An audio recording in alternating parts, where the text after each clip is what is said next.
రెండు దశాబ్దాల తర్వాత కడప జిల్లాలో తెలుగుదేశం సత్తా చాటింది. ఎవరూ ఊహించని రీతిలో 7 స్థానాల్లో విజయం సాధించింది.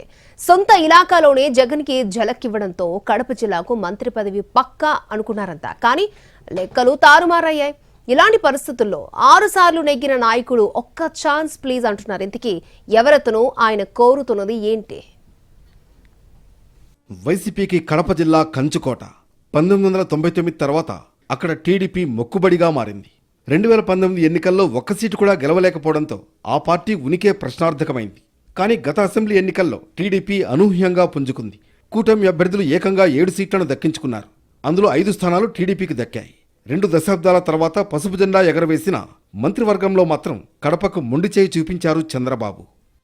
సామాజిక సమీకరణాలు, రాజకీయ పరిస్థితుల కారణంగా మంత్రివర్గ కూర్పులో కడప జిల్లాకు చోటు దక్కలేదు. దీంతో జిల్లా నేతల్లో అసంతృప్తి నెలకొంది. ఇది గమనించిన చంద్రబాబు మహానాడు తర్వాత కడప జిల్లాకు మంత్రివర్గంలో ప్రాతినిధ్యం కల్పించాలని నిర్ణయించుకున్నారనే టాక్ మొదలైంది. దీంతో అమాత్య పదవి రేసులో ఎవరున్నారనే చర్చ జరుగుతోంది. 6 సార్లు ఎమ్మెల్యేగా ఎన్నికైన వరదరాజులరెడ్డి పేరు ప్రముఖంగా వినిపిస్తోంది. సీనియర్గానే కాదు, అందరినీ కలుపుకునిపోయే మనస్తత్వం గల నేత వరదరాజులరెడ్డి.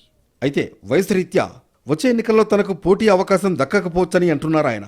అందువల్ల మంత్రి కావాలనే తన కలను నెరవేర్చాలని అధినేతను కోరుతున్నారు వరదరాజులరెడ్డి.